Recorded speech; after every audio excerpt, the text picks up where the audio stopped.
อ่าทุอากาศกำลังเย็นเนาะตอนค่ำๆแห้งหนาว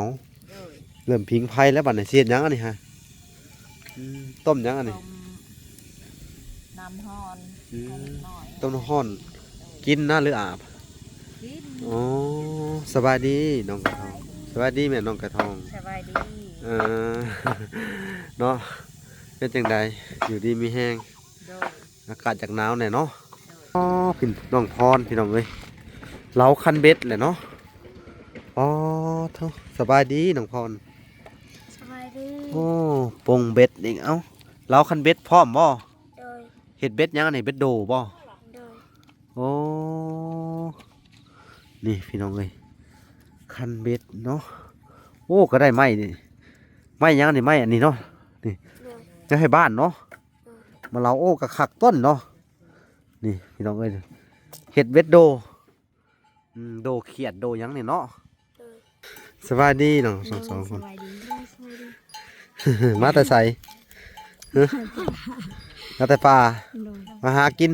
บ่ อ๋อ โอ้ ไปห้องน้ำพี่น้องเอ้ย ไปห้องน้ำห้องน้ำอยู่ป่านะพุ่นบ่ โดย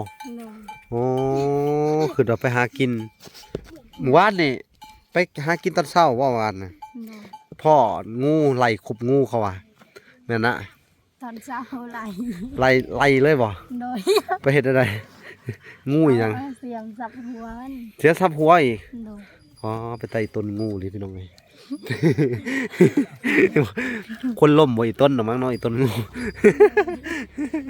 เขาว่างูไม่ไข่เนาะแม่แต่ว่า โดย แซ่บบ่เช้านี่กิน แซ่บ เมนูหยังกินเฮ็ดกินเนี่ย กินเมนูงู ฮะ กินเมนูงู นอนได้กบอีก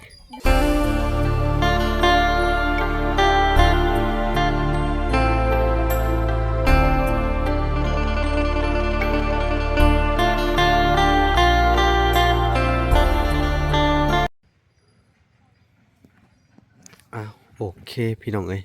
กราบสบายดีพ่อแม่พี่น้องเนาะเบิดสู่ขู่สู่คนพี่น้องเอ้ยเบิดสู่หมุงสู่บอดพี่น้องเอ้ยเนาะกันยินดีเข้าสู่ช่อง YouTube เบาละสายบุญคุณธรรมคือเก่าพี่น้องเอ้ยเส้นเก่าเส้นเคยทักทายสบายดี FC ทางฝั่งไทยและ FC ทางฝั่งลาวและ FC ทางต่างประเทศนำเด้อพี่น้องเอ้ยเนาะที่รับชมเบาละอยู่เนาะมื้อนี้ก็มาอัปเดตเรื่องมาติดตามเบิ่งครอบครัวเนาะอันน่ะน้องไก่ทองพี่น้องเอ้ยเนาะบรรยากาศยามค่ำๆพี่น้องเอ้ยเนาะเดี๋ยวข้าสิเข้าไปเยี่ยมไปยามเพิ่นเนาะทุอากาศกำลังเย็นเนาะตอนค่ำๆแห้งหนาว โดย เริ่มพิงไฟแล้วบัดนี้เสียดหยังอันนี้ฮะต้มหยังอันนี้ ต้มน้ำฮ้อน อื ให้ ม นิดหน่อย ต้มน้ำร้อนกินนะหรืออาบ กิน อ๋อสบายดีน้องกระทองสบายดีแม่น้องกระทอง สบายดี เออ เนาะเป็นจังใดอยู่ดีมีแห้ง โดย อากาศจากหนาวแน่เนาะ โดยโดย อันใส่แต่กลางคืนว่าเสื้อผ้าน้องไก่ทองเสื้อกันหนาว โดยนี่ มีอยู่เนาะ โดย พี่น้องเอ้ยบรรยากาศยามค่ำๆพี่น้องเอ้ยมื้อนี้หาหยังได้หยังกินแรงมื้อนี้หลังจากมื้อเช้านี่พี่น้องเอ้ยมาติดตามเบิ่งเพิ่นเพิ่นก็ลาบปลากินเนาะ กินหลับปาก อืม แหละ โดยอย่าง ยังกินลาบปลาคือเก่า โดย ขัวไว้บ่ โดยโดย ขัวไว้ไปทางใดน่ะน้องๆเพิ่นคือเงียบเหงาน้องปุ้ยไปทางใดน้องนางไปหาอยู่หากินนี่บ่ โดย อ๋อเขาบ่อยู่แต่เช้าเนาะป้อพี่น้องพรพี่น้องเอ้ยเล้าคันเบ็ดแหละเนาะป้อเท่าสบายดีน้องพร สบายดี โอ้ปงเบ็ดอีกเอ้าเล้าคันเบ็ดพร้อมบ่ โดย เฮ็ดเบ็ดหยังอันนี้เบ็ดโดบ่ โดย โอ้นี่พี่น้องเอ้ยคันเบ็ดเนาะโอ้ก็ได้ไม้นี่ไม้หยังอันนี้ไม้อันนี้เนาะนี่ โดย จะให้บ้านเนาะมาเราโอ้กะคักต้นเนาะนี่พี่น้องเอ้ยเฮ็ดเบ็ดโดโดเขียดโดหยังนี่เนาะ โดย ไปไปใส่ได้อยู่บ่อย่างนี้หรือว่าบ่ทันได้ไปใส่อยู่บ่ บ่ อ๋อยังบ่ทันได้ไปเนาะเฮ็ดเบิดไปท่านแล้วเนาะพี่น้องยังยุ่งอยู่กับการเฮ็ดเวียกเฮ็ดงานเนาะอืมเนาะ อุ้ย ก็เราคันเบ็ดอืมเราได้จากลังแล้วมื้อนี้หึ ใส่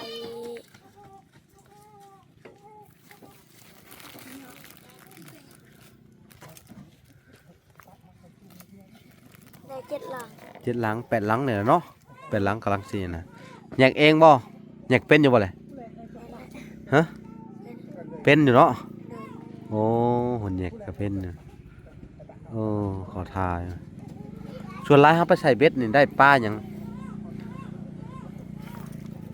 ปลาคอบ่เฮาใส่นี่เบ็ดปลาคอบ่ เดิน หรือเบ็ดปลากดปลาน่ะใครนี่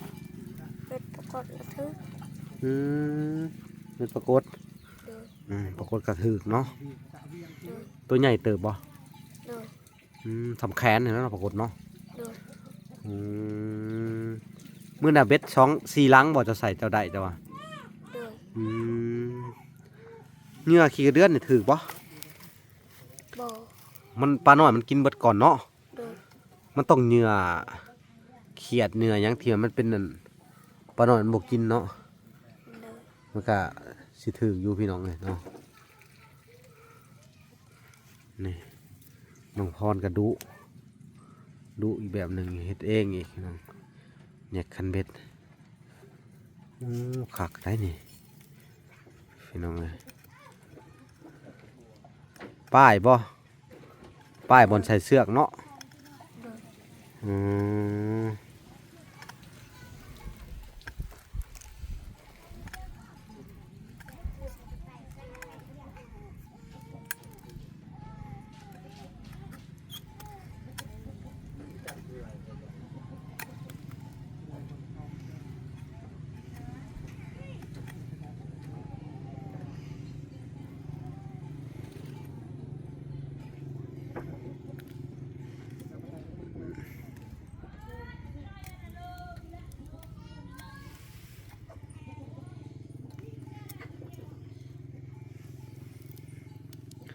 โอ้เขาต้องกันคอมันก่อนเนาะ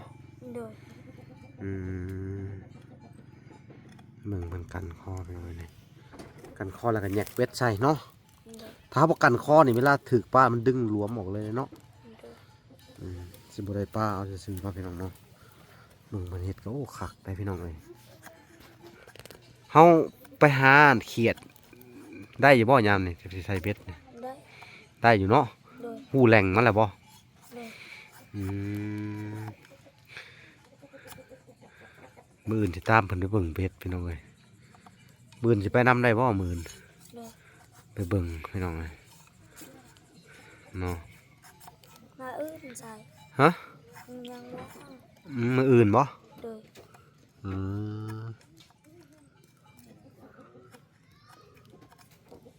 ก็บ่ได้อยู่ซื่อๆเนาะทั้งทั้งน้องอ่าปุ้ยน้องหยังเพิ่นไปหาขุดอันน่ะเขียดขุดหยังเนาะ เดิน ได้อยู่ว่าเพิ่นก็ ได้ แล้วข่าวว่าได้งูวันมักปิ้งกินแม่นบ่ หนูได้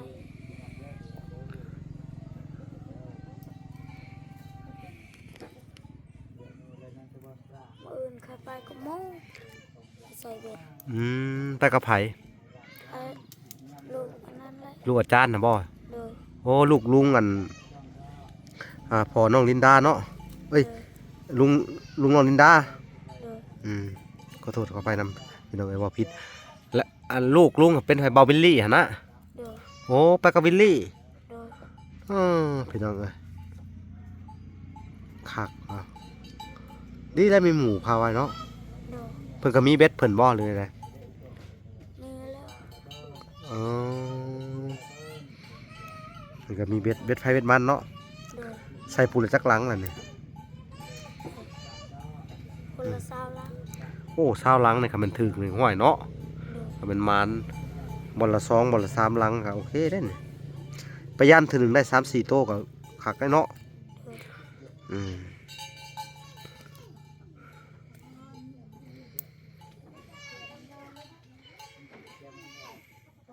ได้บ่ซ้ำน่ะ ได้แล้ว โอ้เฮาป้ายอันนี้มันน่ะป้ายข้างบ่ โดย เฮ็ดไว้ซั่นเอาเนาะเน็บข้างเนาะ โดย ปกติเขาเน็บแอวมันได้ใส่เสือกเน็บนี่อันนี้มันง่ายกว่า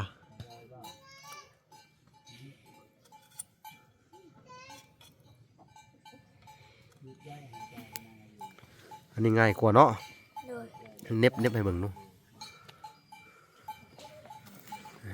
นี่พี่น้องเบ็ดตัวที่โบราณซื้อให้อะไรบ้างเนี่ยแม่นบ่นี่ โดย อืมมันยาวโพดตัดทิ่มบ่ โดย ใส่เบ็ดกบยามนี่ได้อยู่บ่ ได้ ยังได้อยู่เบ็ดกบก็ได้ โดย เขาแต่มีขี้เหงื่อใส่เนาะ โดย ใส่เหงื่อยังขี้เดือนเนาะ โดย อืมพี่น้อง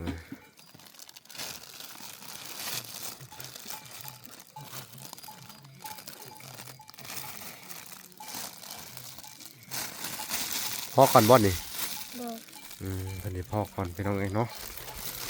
โอเคพี่น้องเอ้ยสิไปอัปเดตทางหัวทางสวนเพิ่นก่อนเพิ่นพี่น้องเพิ่นก็โอ้สบายดีหัวน้ำกระทองมาแต่ไส จะเก็บไม่ต้อง มาเห็นยังใบตอง สูบยา โอ้สูบยาเส้นตะกี้บ่ โดย อืมหัวสวนนี่แล้วเบิดแล้วเนาะ แล้ว โอ้พี่น้องเอ้ยหดแล้วบ่นี่หดก็เบิดแล้วเนาะ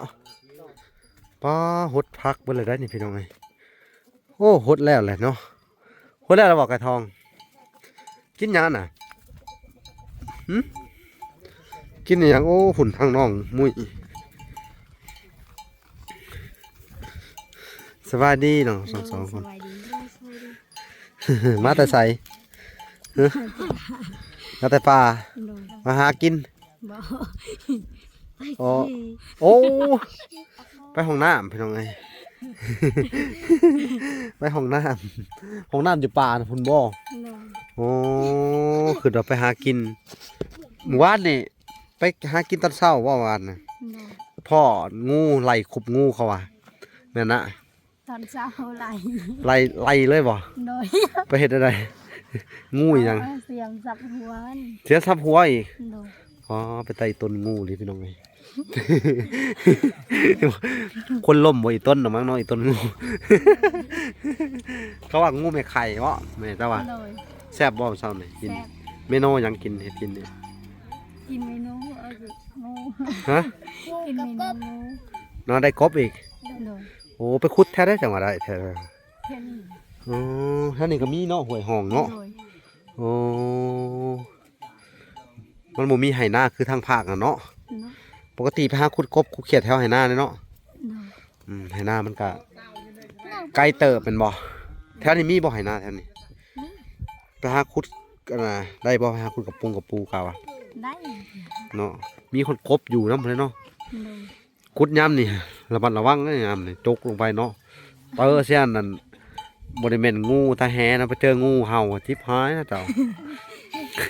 สาวกินงูตายเลยแล้วเจ้า อันน่ะยามนี่มันอากาศมันหนาวเนาะงูมันก็จะเข้าหู้พี่น้องเลยเนาะมันเข้าไปหากินเขียดในหู้ได้ส่วนละเนาะ โดย งูเห่าได้หมักเขาเนาะ โดย เจ้าขุดไปขุดมาระวังเด้ออย่าไปหาจกงูจกคู่หยังมันอันน่ะก่อนตอนบ่ถึงเขาไปจกอู้มันหมักให้ได้ โดย มันหลายคนได้ตายไปหาขุดยำนี่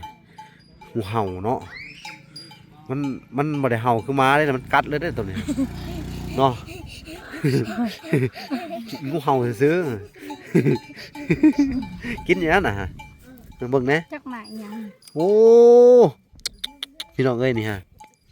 หมักเล็บแมวพี่น้องเอ้ยนี่ โอ้กินได้เนาะแซ่บบ่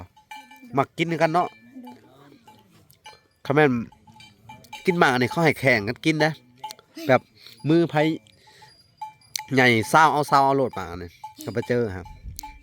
แข่งกันกินบุปผาบุพันเลยเนาะหูดเอาหรอเนาะแม่นบ่ โดยตะบอลไหนบ่เสีย หูดเลยเนาะ โดย เขาว่ามันมีต้นเดียวเป็นญาติกันกินแล้วหูดเลยครับพันเนาะ บาดมือเลยมือ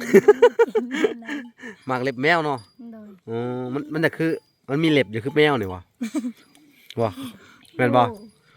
มันมีเล็บมันหนามมันได้เนาะ มีน้ำมัน อืมเนาะแซ่บเนาะ โดย มันออกหวานๆที่น้องเอ้ยหมักทุกดำ กินอย่าง เนาะสุดเจ้าก็กินเนาะ กิน หากินเนาะ โดย หลายบ่ ไล่ อยู่หุ่นนะ โดย โอ้หมักเล็บแมวครับยามนี่แหละเนาะยามหนาวนี่กินหมักเล็บแมวครับบ่ได้ไปหาขุดอีกบ่ หมอปอมาอื่นสิไป ตอนเช้าบ่ โดย อืม ไปตอนเช้าตลอดตอนเที่ยงไม่ได้ไป ตอนเช้าตลอด โดย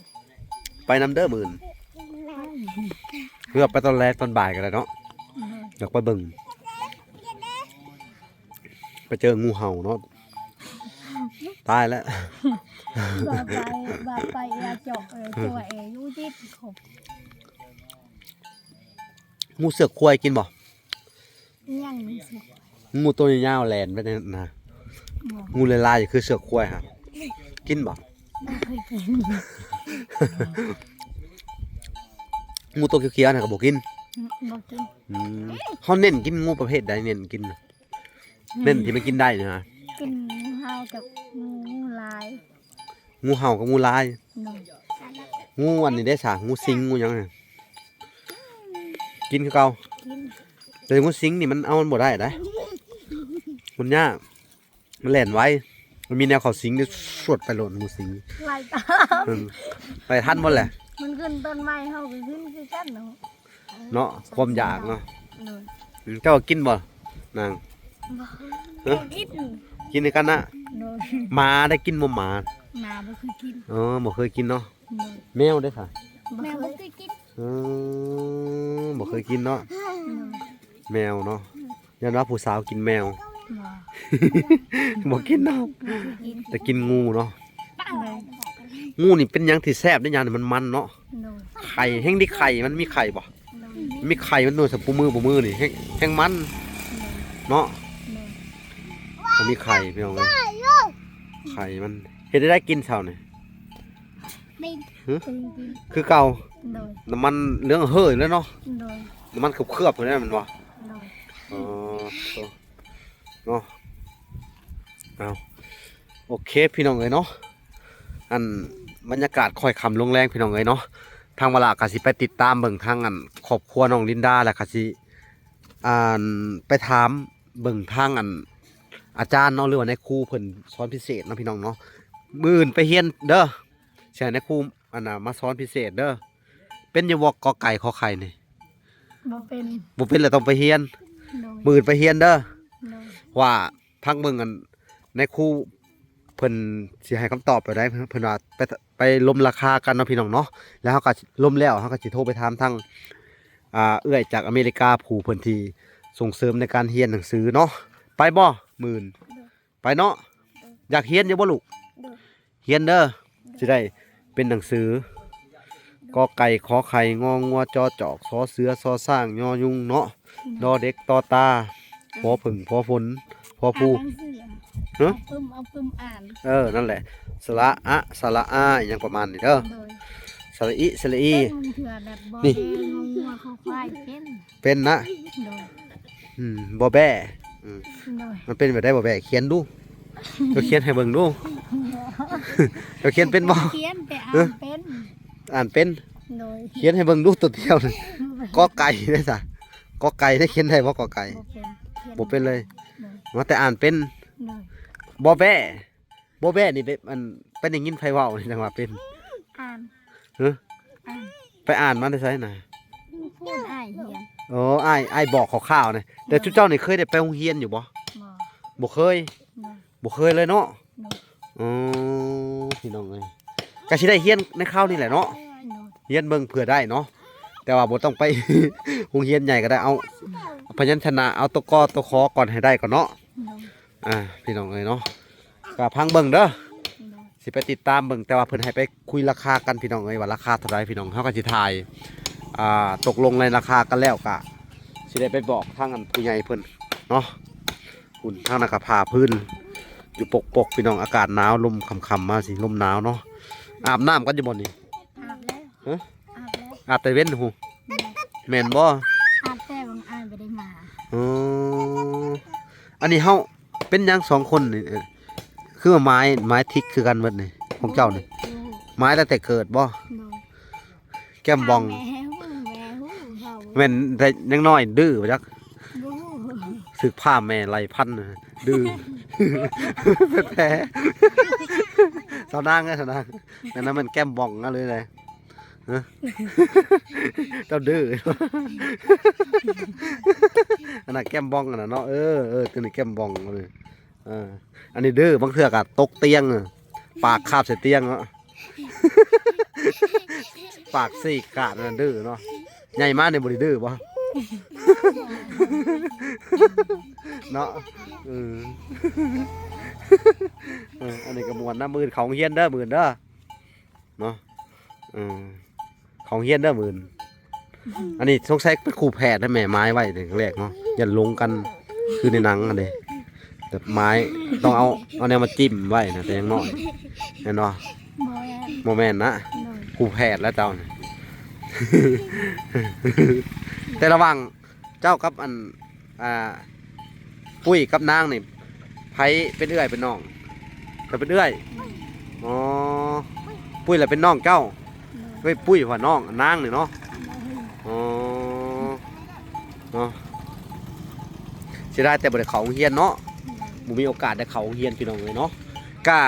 พังเบิ่งพี่น้องเอ้ยถ้าไปตกลงราคากันได้ก็สิให้เพิ่นมาสอนเนาะแล้วก็สิได้โทรไปบอกเอื้อยเพิ่นในราคาค่าจ้างเนาะแล้วก็